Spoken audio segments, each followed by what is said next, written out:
Welcome to Structural Shifts by Aperture, a bi-weekly show that radically reimagines the future of work, society, and business. We take a devil's advocate approach to exploring the massive shifts transforming our economies and our world, and our guests are not afraid to challenge the status quo. To learn more about Aperture, visit aperture.co. There is a lot of anguish over what's happening online these days, from the rise of hate groups to media manipulation to propaganda to interference with elections. Are the positives of our digital world even worth it? Well, today your host, Ben Robinson, digs into this question with Belén Romana García, Spain's former head of Treasury and an economist who has worked in both the public and private sectors. Belén is also a board member for several public companies and foundations. And she says that people are primarily driven by three things: power, money, and knowledge. And she is especially driven by knowledge and curiosity and a desire to understand the world and its possible future. Today, she and Ben discuss, should our elected officials have to learn how to code to better understand the world that we're living in? Should we scrap GDP as a metric since it's not accurately reflecting our service economy? Does democracy equal voting? And how does the information and infrastructure of our online world affect our freedom or sense of freedom in real life? And more. Enjoy the episode. Thank you very much for joining us. So the key theme that we wanted to pick up on today is one that you talk about a lot, which is the notion that software is everywhere. And it's this idea that as software has become more powerful, it's proliferated and it's become much more pervasive in our lives, our communication, our politics, our industry. And I thought maybe a good jumping off place might be the quote from Peter Thiel, the one that where he said, "We wanted flying cars, instead we got 140 characters." So has this world of pervasive software delivered on its potential? I.e., do you think that the world is now better for having so much software in it? Definitely. I think that we are better off. We can communicate better. We can find more data, store that data, analyze that data, deploy that data. So I think that information in itself is a huge good that we have in abundance. So that's a much better world. Of course, when you have any advances, scientific advances, or new ways of creating value or knowledge, that does not come without its flaws and without its problems. And it takes time for societies to understand the real implications, good and bad, by the way, of any advance. So I think that we are better off. It's sort of a trial and error thing. We are understanding the implications, the advantages, the disadvantages. And it will take some time until we do understand the whole thing. And so we'll take some time until we get the rules right. And we will try again and again and again. And finally, at some point, we will have a reasonably good set of rules. So I think that we are better off, but I think we should be quite modest in terms of, we have to understand that this is a journey that we have, I think, just started as societies, and it will take us some time to really get it right. If we think about some of the negative applications of digitization, we might think about, is scope for manipulation, for example, or we might think about, some of the scary things that people say about where AI is headed, right? That, we'll be controlled by software rather than it kind of being used as a tool by us to improve our lives. But you believe that on balance, overall, it's been a force for the good? I think so. Of course, it has many dangers, but that happens with anything that you can think of. When cars started, there were so many dangers around that, and there were no rules. So it took some time, decades, to set the rules and understand what is good, what is bad, what should be done, what shouldn't be, who should be controlling that, how should the authority control that, how can we drive around the world. So there were a number of things that happened over a decade. But finally, the car gives us many things. Of course, good and bad, but some. And if you understand the real implications, and that includes, for example, climate change, then you get to have a much better deployment of that advance. As human beings, we usually get to understand control and react. So the fact that some advances have dangers, that's always the case. That happens with medicine, that happens with pharmaceuticals, that happens with anything you can think of, basically. And reality leads us to think that once we get to understand, then things are much better after that advancement than before. The problem, of course, is always the transition period. Yeah. So since this is a trial and error, and it will take time for us to get it right, there will be many things that will happen that won't be good, and people that will be harmed. That's absolutely the case. And that's a very difficult point because, as said, when it's something new, we don't really understand the final implications. So this trial and error, and you see that everywhere. So we didn't know that Facebook could be a potentially dangerous tool for political institutions. The suffering, that outcome to understand, this may happen. And now we are starting to think, should we do something? What can we do? What are the limits?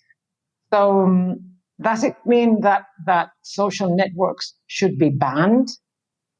I don't think so. They should be used for good. It's like with the cars. I mean, the fact that a car is a dangerous tool doesn't mean that you should control it. You should regulate it. And if we just continue for a second with that analogy of the car, where do you think we are in this transition? So it took a long time for, before cars had seatbelts. It took a long time before cars had emission standards. How far into this digital transition do you think we are? And how good a job do you think the rule setters are doing? We are on a very, very early stage. And it's very difficult for rulers to set the rule. And one of the things that I worry about around this setting the rules is the fact that parliaments understand laws, but they don't understand codes. Turns out that codes are also ruling our lives. So if we don't get them to understand codes, to understand that language, it will be very difficult for them to set the right rules. And I think that we're far from that.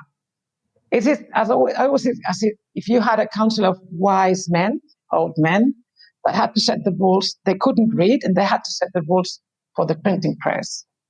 They would just say, okay, whatever is printed that I cannot read should be fair, balanced, whatever. But they cannot enforce it because they cannot read the book. I think we're in a similar situation where individuals setting the rules do not speak the language, cannot read the code. And hence, all they are doing so far is giving this open recommendation of should be fair and avoid bias and these things. But then they're driven by the outcome and they cannot prevent it from happening because they don't understand. Yeah. So I think that we are at a pretty early stage. We need rulers that understand codes. I think the EU cookie policy is a very good example of policy that's set by people that don't understand the nature of the digital world. What about economists? So you're an economist. How good a job do you think economists are doing at understanding the new world and changing their measurement tools? I'll give you, to make it more concrete, we basically live in a world where we don't think we have any inflation. We think productivity growth sucks.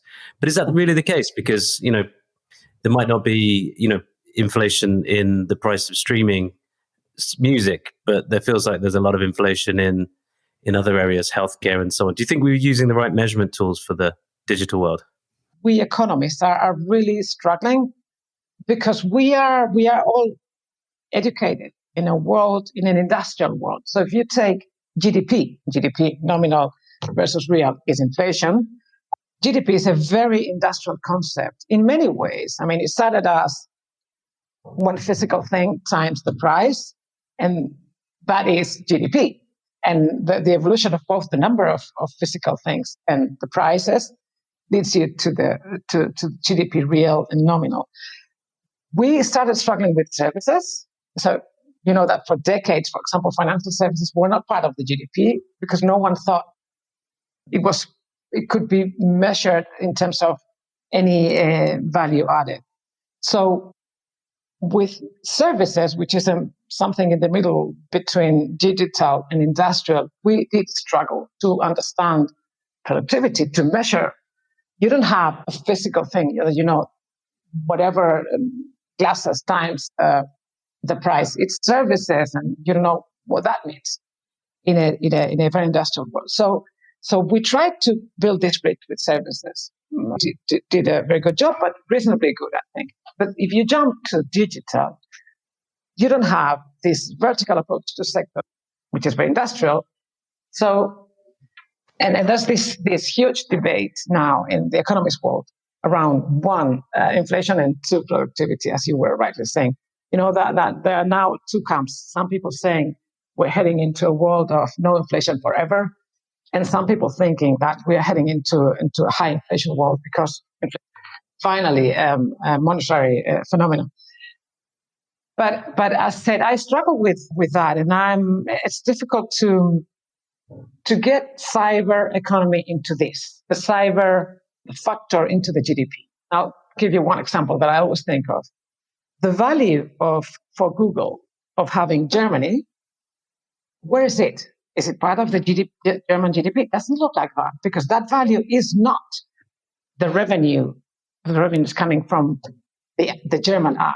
It's much more than that. It's a network. So it's part of the network that increases the value of the whole network. That's not part of the German GDP. Where is it? My point is that probably it's part of the Google market cap. And that's why, because of this cyber GDP, we are not measuring, we are not taxing, we are not tracking. So we don't know whether we are getting richer or not. We don't know whether we have a fair taxing system or not. Basically, there's part of the GDP that is not there. And you see that again and again and again. You gave the music industry as an example. That's a perfect example of something like that. So we used to have a music industry that could be measured in an industrial way. The number of LPs that sold, or the number of stores, or that was easily, or the number of concerts. And then you have tickets times price. Then all of a sudden comes streaming.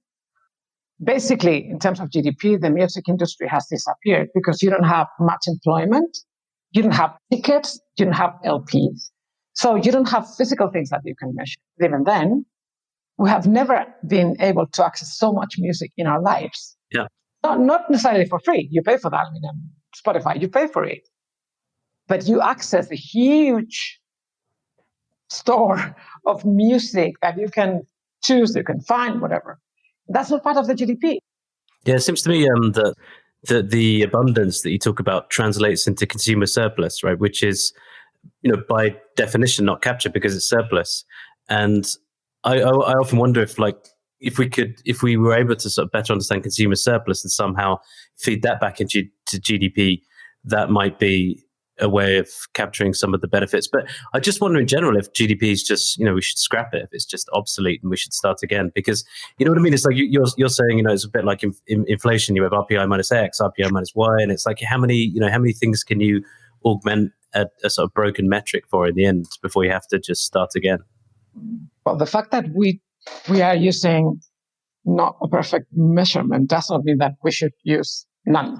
So for me, the key thing is understanding that we are missing part of the economic evolution, wealth, whatever you want to call that, and that we need to develop other means. We will still have a physical world. We still have services, but we are missing digital. So I think that one of the key things for first universities and probably also statistical authorities is developing that understanding of how do we measure this. This is a new thing. It does exist. It does create value. So this is again a very old debate: value versus price, and that impacts everything. So I'll give you another example. It's competition policy.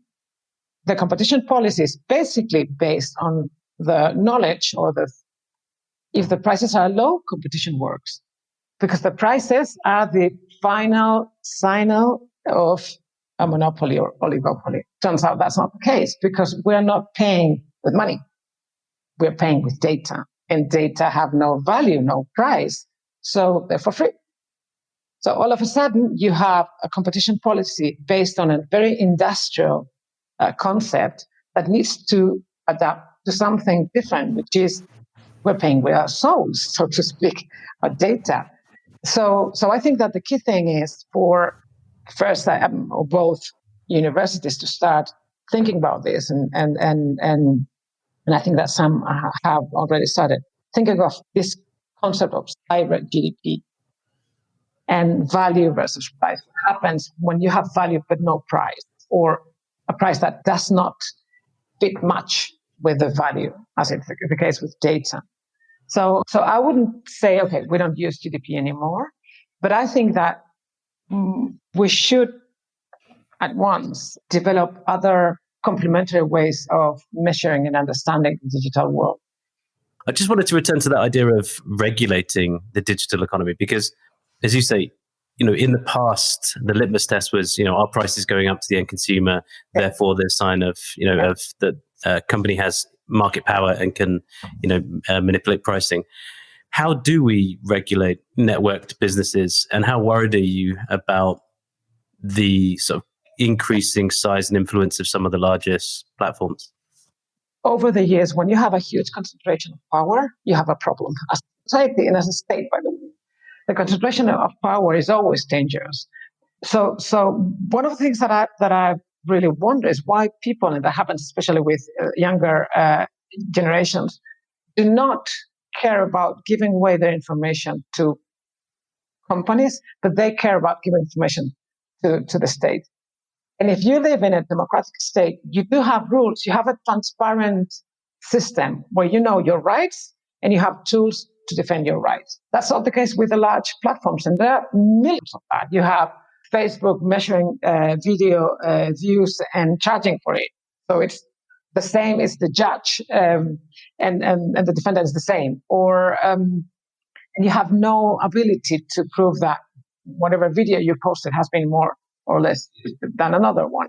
Or so there's this starting to I'm starting to read articles on the corporation as a courthouse, because within the Amazon world, it is much more efficient to solve conflicts within Amazon than using the courts. That's, I think, hugely problematic, because as a citizen, you don't know the rules. Those are not transparent organizations. You cannot, if you live in a democracy and you don't like the prime minister, you can vote against him, and at some point, or her, and at some point the guy leaves. You cannot vote against Zuckerberg. So you don't have any access to understanding how it works, what your rights are, and how can you defend your rights? What kind of tools do you have? Whereas democratic societies have all those things quite clear. So for me as a citizen, I would rather give my information to a democratic state than to someone who I cannot access. I don't know where I am. So these platforms are huge, have a huge power in economic, financial, political, social, and they have no rules. So I think that we do need to regulate those platforms, and they basically act as monopolists in their different fields. So you have a set of huge monopolies, and that's nothing, by the way, nothing new. We had that in the late 19th century, where in the US there were again a number of huge monopolies, and the state at some point reacted and I said, okay, hold on, we need to do something about mobile, or we need to do something about many different industries, the oil industry, but then telecoms, and then so because the power was too much. I think we are exactly the way we were at that point. And in order to avoid that, the competition policy was born. Now I think we need to think of another competition policy. But I don't know whether that's enough. Probably you also need to, all the states have a regulation for network industries, but network industries is something much more national. This is international. It's an international network. And we don't have common rules. We have common rules of how do we rule the seas. And that's similar. So, there are a number of things that there's an international law around these. We don't have an international law around digital. And that means sometimes we don't even have a national law around digital. So I think that we need to develop that. Yeah, I suppose the only good precedent there, whether we think it's a good piece of legislation or not, something like GDPR does, even though it's a law that's imposed within one sovereign area, which is the EU, it does tend to have ramifications outside of that sovereign area, because if you want to do business in the EU, you have to treat customer data in a certain way.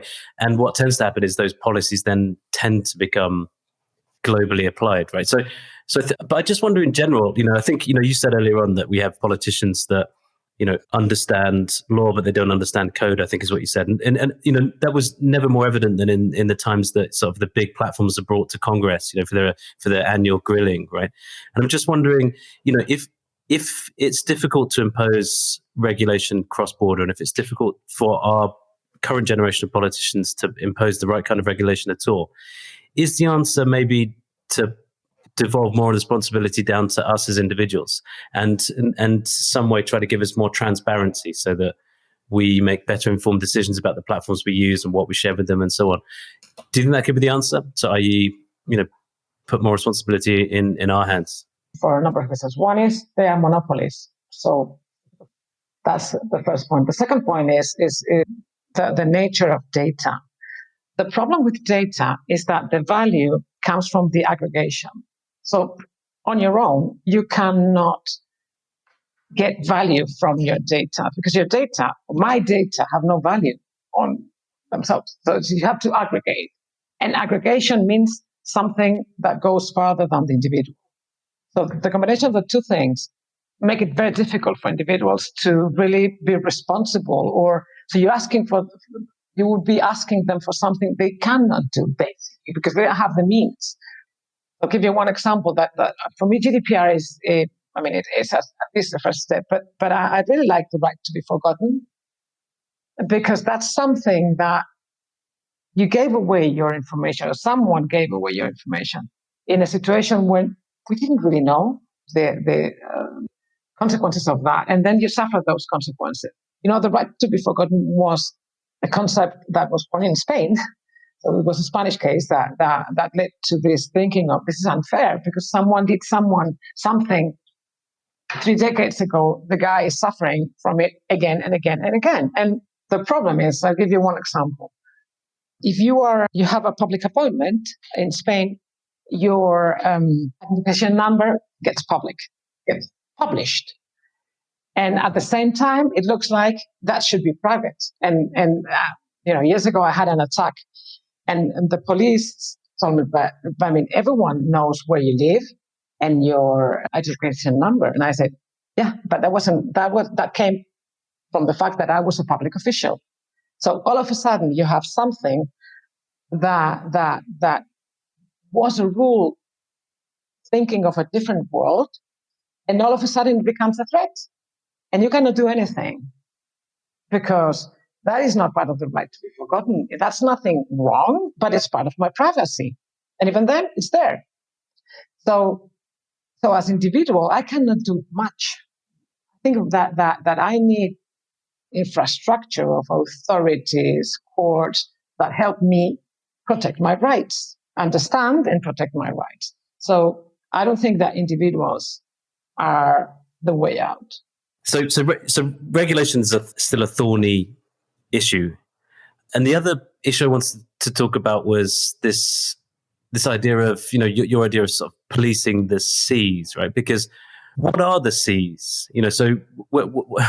Sorry, I'm getting lost slightly in the analogy, but what's the landmass? What's the sea? And if Europe is a landmass, and we don't have any really large platforms, where do we stand? I mean, how for example, for how long can Europe impose regulation like GDPR when it doesn't have platform companies of its own? Because it's a bit like, we're imposing legislation on companies that aren't even in our jurisdiction.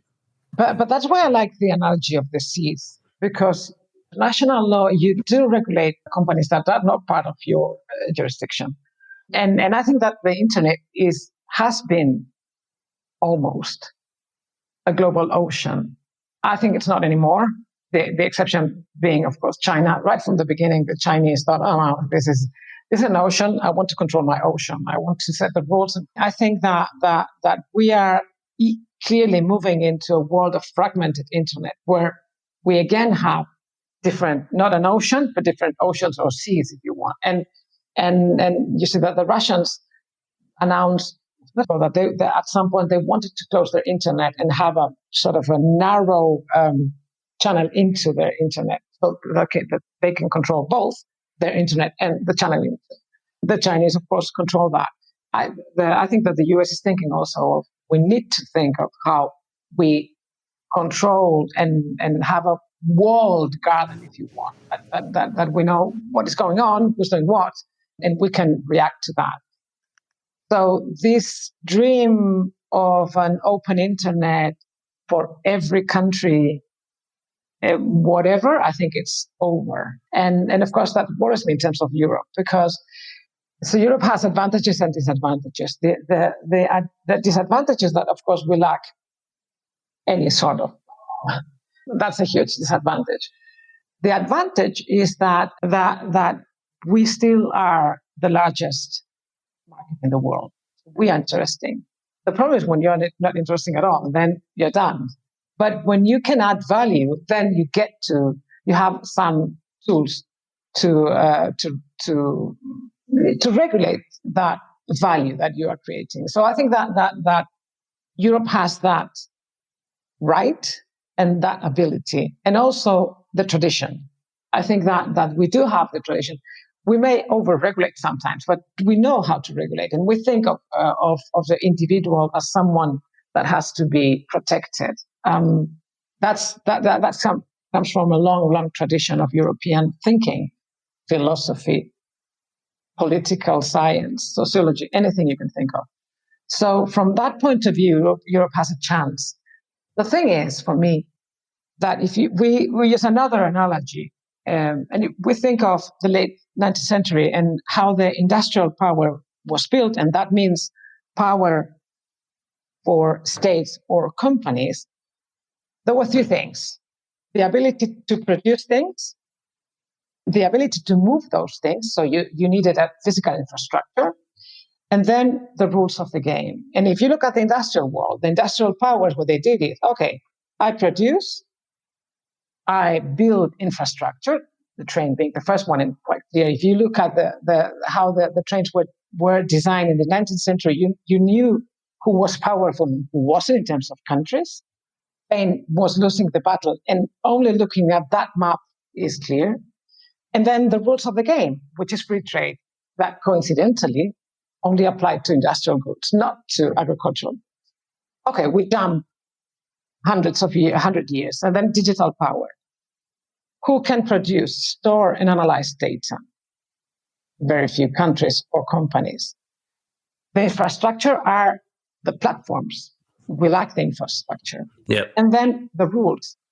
So far, we haven't got any rules, no rules at all. I mean, not even these free trade rules. We didn't have a rule because we didn't think we needed it. So in the 21st century, those either countries or regions or companies, for that matter, that will rule the world will be the ones that will be able to do the three things: produce, store, and analyze data, move around those data, the platforms, and then set the right. So how worried are you about Europe then? Because at the moment we're trying to set the rules to some extent. You know, GDPR, for example, PSD2, but we don't produce or move the goods, right? Or we don't produce and have the infrastructure. So we won't be able to set the rules very long in that case, right? So where does that leave us? And do you think the game is over in terms of creating the infrastructure? I think we're really far behind. We're late, but it's like GDP. Does it mean that then we have to say, okay, we give it up? I think we should fight, and fighting means a number of things. One is, if we could understand how to rule this right, If we could read the code, we would have a huge advantage. And that's something that we could develop. Another thing that for me is hopeful is that the fact that we're starting to listen to the European Commission talking about digital, which is quite a new thing, in a more thoughtful way. And I'll give you one example. That for me was how this. So the European authorities came to the conclusion, I think that's my reading, I have to say, that they came to the conclusion that, okay, we have lost the war on personal individual data. But there's a huge wave of data coming, which is data coming from systems, physical things. We are an industrial power. Yep. Why don't we build on that? I think that is great. Because, by the way, physical things, you get to personal data. So even though we lack the platform for personal data, which is the case, we could build platforms around non-personal, non-human data, if you want, data stemming from goods or systems. I thought this is good because instead of wasting resources fighting something that's going to be very difficult because you are late, let's try to build something that is not built anywhere else, and then we won't be late. So that for me that's a very useful way of understanding that. And I think that with COVID-19, the European Union is using it in a positive way, so to speak, which is the European Union as a project is built on conflicts, has always evolved out of problems. It's not when everything works and it's peaceful. Whenever there's a problem and a crisis, right from the beginning, the inception, the European Union evolves and tries to build on that. I think that now is starting to happen that. I mean, Europe as a soft power and Europe as someone that understands that there are two huge giants rising, which is the US and China, and thinking that they don't like each other as much as they did in the past. And Europe is in the middle. That could be a potential advantage if we are smart enough. So for me, the worst part of it would be if we thought of it as when you are you have a castle on your right, another castle in your left, and you are on the plane. Then whoever comes, you're done. Yeah. That is not the way to understand that. I think, because then we're done. If we build on our chances, I think, and we do have chances. I think that's quite clear. With the cloud, we're late, but still, the Germany and France are thinking or are starting to create a cloud. Will it be like that? Will it be as competitive? Will it be? We'll see. But I think that's the right move. We should have made that move long ago, but at least we're starting. So in relative terms, we are behind the US and China, but we are ahead of the rest of the world. So I'm hopeful, and I think that Europe is built on this notion of the individual as the right, which is differential, I think. It's quite interesting what's happening with TikTok, right? Because I think your idea is probably a good way of thinking about this, right? Which is you got the sort of Chinese castle, the US castle. Do you think what we're now seeing is, those two citadels are trying to now establish and define their spheres of influence? And so, TikTok was a case of, okay, that's almost like an invading army, and we're not going to allow that into our citadel. And then everything that's happening with TikTok in India seems to be a bit like, India's kind of aligning around the US castle. And then I think your current description of the European kind of no man's land is quite accurate, because Europe hasn't yet, I don't think, really decided which castle it's going to align itself with. And maybe that's, as you say, maybe that's for a short period of time, that gives us a position of influence, because we can arbitrage between those two castles. But is that the way you think about the world, which is that's where we are now? We've got, the idea of like this, Pax Americana kind of world that was global is over, and increasingly nations are going to have to choose between, which of these two castles they align themselves to. Or do you think there'll be more castles, like the Russian castle, the African castle? long list of things that you mentioned. One is India. I don't think that India is aligning with the US. I think that India is thinking, I'm large enough and I'm advanced enough and I have the knowledge and the human capital needed to build my own castle. So what I think that they are doing is, okay, let's create our own, in this case, apps. For them, it's much more the understanding of this is exactly a backdoor that you can use to look around. I don't want you to have that. It's not only the influence, it's also the information that you get.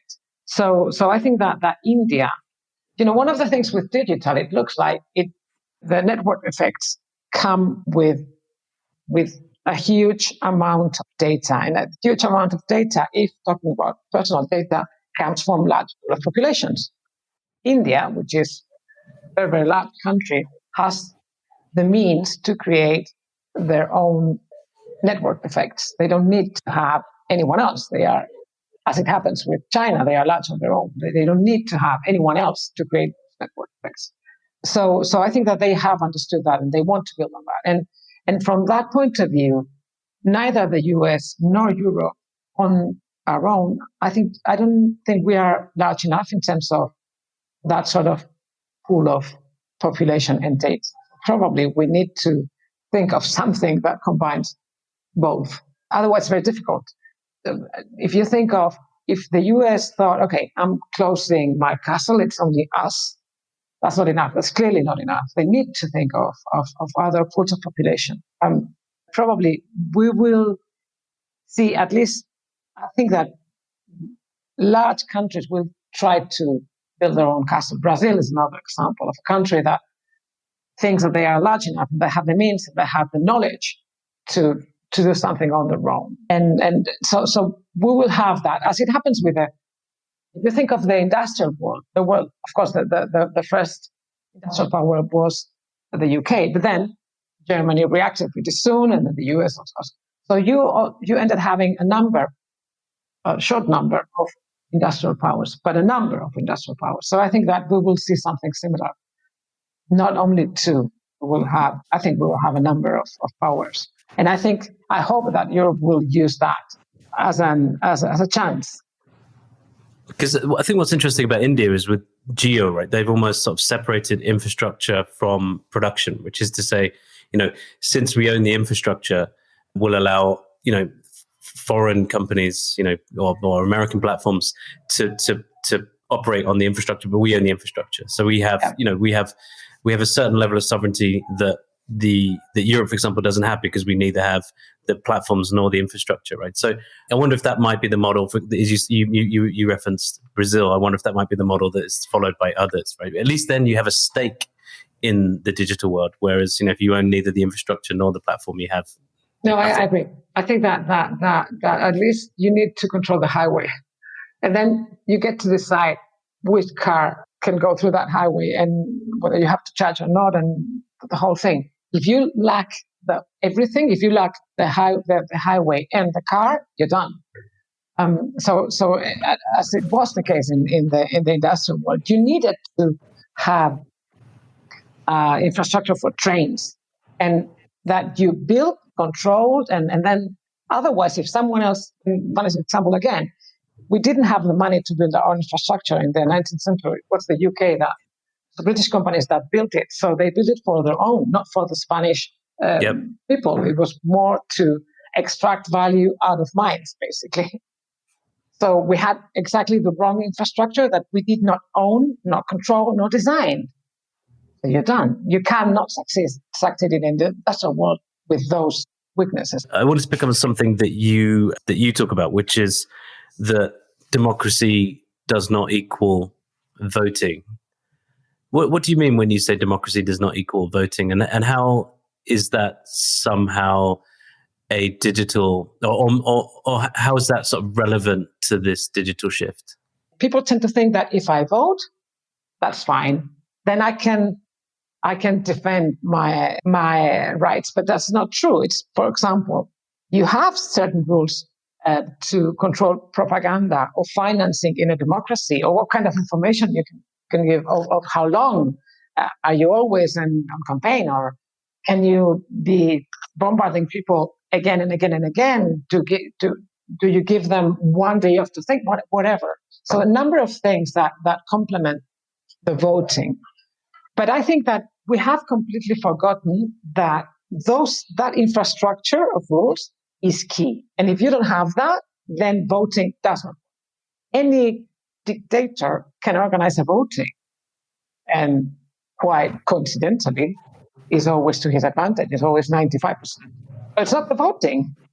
It is the whole thing that comes before the voting that grants that voting will be a legitimate exercise in terms of democratic exercise. So that for me is key. It's not only so you can opt out Facebook. That's a voting. You vote with your feet, which does not change much, I have to say, because you have nothing else and you're out. But that's not much. So you're arguing almost we're succumbing to this illusion that because we get to vote more often and there are more referenda, that we're somehow more empowered and we have more control over our affairs. Whereas you're saying the opposite is true, because if I understand what you're saying rightly, you're saying a lot of the sort of underpinnings of democracy as we think about it are being washed away or eroded by digitization. So can we just delve slightly into that? So if we think about some of the things that are critical to a democracy, such as having accurate information, is it principally around information that you think that democracy is being eroded, or do you see other areas where the sort of the waves of digitization are sort of washing and away at it? I'll give you one example. I can access loads of information. Does it mean that I can self-diagnose my illness? That's completely wrong. I have information, but not knowledge. So the difference between information and knowledge now is quite clear. That has never been the case over centuries in human history. So we need to understand this difference. And there was this very interesting exercise. IBM has this project debater, and they created a machine that can debate with a person. And they had this public exercise that you can watch on YouTube of a guy debating with a machine. And the audience, that exercise was arranged by Intelligence Square US. And they always have this mechanic whereby the public first says that they are against or for whatever proposition, and then after the debate, they vote again. The party that has moved more wheels, if you want, or more opinions, win. They did exactly the same. And the proposition was, should states finance preschooling education? And the machine was told to say yes and why, and the individual no and why. And the exercise was, for me, quite telling, because of course the machine came with hundreds of examples of data, if you want. And the individual less, but some. But even though he voted, he was against that proposition, and most of the public was for that proposition right at the beginning. He could move more opinions because he could understand emotion. So all of a sudden, when we all have access to information, and that does not give us knowledge, that means that we can look at things the way we like. And of course, you can always find data that justifies your prejudice. That's always the case. You can look at part of the information, and that leads you to say, yes, I'm right. Or the other part, which is, I'm wrong, I don't look at. Finally, when information is for free, we tend to vote out of emotion. And when I saw that exercise that I found so interesting, I thought, now I understand Brexit. Enough of experts. So finally, is it, do I trust you or not? Do I think that you have an intention or not? So one of the things that I find quite interesting is that there's this crisis in democracy, at least democratic states, that people is losing trust on institutions, being those private, public. And then comes COVID-19. And for me, it was quite a surprise, because COVID-19 was the rise of the nation states. They were reborn. And all of a sudden, people turn to them to be protected in many ways, limiting movement of citizens, offering health care. Now, buying vaccines. So the nation state has again become a key player in the economic and social world, which means that people, when in danger or in a situation that is difficult to understand, in a very uncertain situation, they turn to those that are closer to them, and in terms of but have the size to protect them. If it's if it's only a city, they don't have the size to give me what I need. So I need something larger. I think that's good for democracy. Of course, any economic crisis raises the danger of populism and all these things. So I'm not naive from that point of view. But the way I see it, I think that democracies with this huge crisis have a chance to rebuild themselves. And for example, the fact that the European Commission is now trying to get to buy enough vaccines, I think that increases their legitimacy. The problem was at the beginning, the European Commission did not react at all. Yeah. That means that these guys in Brussels, what are they doing exactly? So it's not only they lacked legitimacy, they lack action. The fact that when in need someone can protect you, I think that gives a chance to democracies to react and rebuild themselves. But of course, they need to, as said, develop understanding. The code means to control the rules. So all these things that we have been mentioning, and of course, build your own infrastructures as well.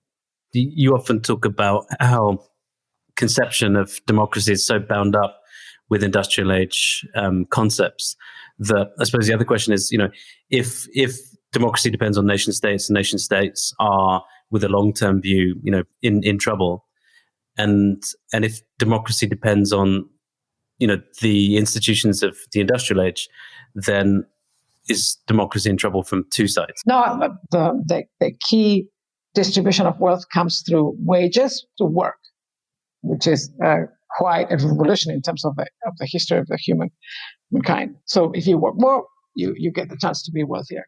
And that means that we are basically all the same, because we can become the same over time. And so why can you vote and not me? And you being first a landowner, then a man, or a white man. So if I am a woman and I am black and I am poor, I can become what you are. So why can't I vote? All right. So I'm given the right to vote. Now, with the digital world, it's again, if we find the way to assign prices to value, that can bring us again to a situation where I can earn my living in a reasonable way, and hence this whole structure can survive.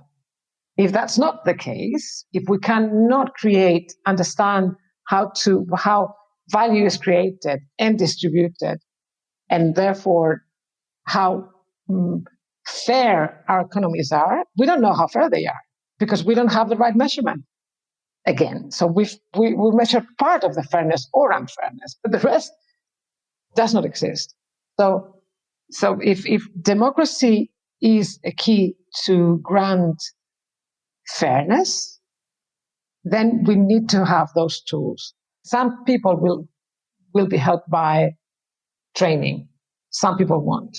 So you need to think of how can you protect and help people that won't be able to be retrained. With COVID-19, I found quite interesting the fact that live sports have suffered so much, and then esports are thriving. So all of a sudden, you have a whole sector of esports that is growing, and that entails employment in many ways. You just mentioned COVID-19. As an optimist, I'm confident that the world that awaits us will be better than the world we leave behind. But like you, I'm concerned about the transition period. And I'm wondering, because this transition is happening so much faster now on the back of COVID-19, do you think that reduces the scope for civil unrest, wars, or any other nastiness that may happen in the transition to the post-industrial world?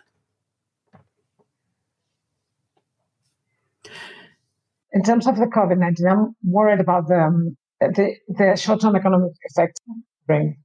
That's absolutely true.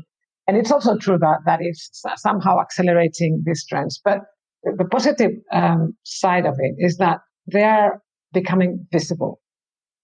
If a problem exists and it's visible, you can tackle it. The problem that we had is that these trends have been there for 10 years, 20 years, and they weren't visible at all. So there was no public debate, public worry, nothing at all. That remote working has been there for a number of years, and some companies were very good at using remote working, and some specific groups of people wanted to only work remotely. But it was sort of lateral and residual, but it was clear that it was a trend that at some point would affect many other institutions. Why do we have an industrial organization with a service economy? That's exactly the case. And all of a sudden, we have found that indeed we did have an industrial organization in a service economy. Well, now it's visible. So now everyone is thinking of, how can we do this? Should it be 5 days a week? Should it be, how can we really apply this technology that we already had, but we didn't use? So from that point of view, COVID is making many of these trends visible. And I think that is, a tree that falls in the forest, is it falling? No one hears or sees it. It's exactly the same with problems. And we only look at problems when they are big enough as societies. Now they have become big enough. So I think that will also accelerate the transition in terms of the reaction. The crisis is giving governments a pretext to try new things. You could almost see the furlough scheme, which I think in the US is called the Unemployment Compensation Program, as like a first experiment in universal income. Absolutely. And instead of having, the Finnish made the experiment, now we are all making it. And there will be things that won't work, but we will find which ones. So I think that's another example of things that I think that are accelerating. And you will get to see that, if you use that analogy of the COVID and digital, some populations are suffering more than others, and so they get isolated. So you need to protect them more because they need to be isolated. A lot of people use the war analogy, the idea being that the coronavirus is the enemy. And like in wartime, governments are making unprecedented interventions into the economy, to boost aggregate demand, for example. And while we might not see the same need to rebuild physical infrastructure, it's highlighted a need to make other types of investments. And they've already had to deploy massive emergency funding. So will governments not, at the very least, post-pandemic, have to fix the tax base? Not only the tax, but also the economic structure. If you look at the European Union fund, it talks about two things. One is green, and the other one is digital, which is we need to rebuild the societies thinking of those two things, which is quite a novelty, I have to say. So we have an enormous amount of money, rebuild the economic structure. And that I think is a unique opportunity. It's warlike from that point of view. So we don't have physical infrastructures that have been damaged, as is the case in a war, but we have industries that have been damaged by the digital world, and they have not been able to react. And so I think that's a huge chance to it's sort of a Marshall Plan effort in a different way. So it's not bridges and buildings, but it is platforms and data. I think that there's no clear answer to that. It will depend on the society and how they feel that one, they need it, and whether they have someone that will finance that. That idea of a digital and green Marshall Plan is something that Europe is considering. And the US, depending on how the election goes in November, may also be looking at some kind of Green New Deal. But do you think many countries will take this once-in-a-generation opportunity to rebuild? It depends on the country. But in terms of the nation state, what we are seeing again is states not only regulating, but owning and managing part of the economy, a large part of the economy. So that's more sort of the 70s like situation where you had the state doing two things, right? So doing things and regulating those things or other things. And I think that model that looked completely over is back. And it has advantages and disadvantages. So back to the network effect, you need to have much of the technological revolution in the US came from the collaboration between private and public. We never had that in Europe. Now I think we're going to have that. And it's a precondition. So you need to have both sides of the world collaborating. I think that's key. Then you need size. When you lack both, you lack size or the ability to combine private and public forces, that country will struggle, I think. It's not only the quality of the politicians, which of course is key, but also the tools that they have. Probably they won't have the same tools. I want to finish, if we can, on a positive note. You started by saying that digitization has been overwhelmingly a force for the good. We might not yet see it in the GDP statistics or the productivity statistics, but we feel it, in particular as consumers. But then we got onto some more negative topics, how democracy is struggling in the face of digitization, how digitization is dissolving the world into nation states or smaller geopolitical blocks. We also talked about how the transition may be tough, although COVID is definitely speeding it up. But I wanted to finish with you giving us your most optimistic take on the future. It's difficult for me because I'm not, by nature, I'm not an optimistic person. I think that the problems that you don't identify, you don't solve. So I tend to focus more on the problems than on thinking that there won't be problems. I think it depends on how you define an optimist. But in my view, I think that we have the chance to understand better the world that we are already living in. I think that societies have stopped and are thinking, which is really, really helpful because it's not an elite thinking. I think the whole society is thinking. It happens, this crisis, at a time where we have already suffered some of the negative impact of the digital world. So we have had the Facebook political things and things like that. So I think that the awareness is higher, and I think that's very good at all levels of society.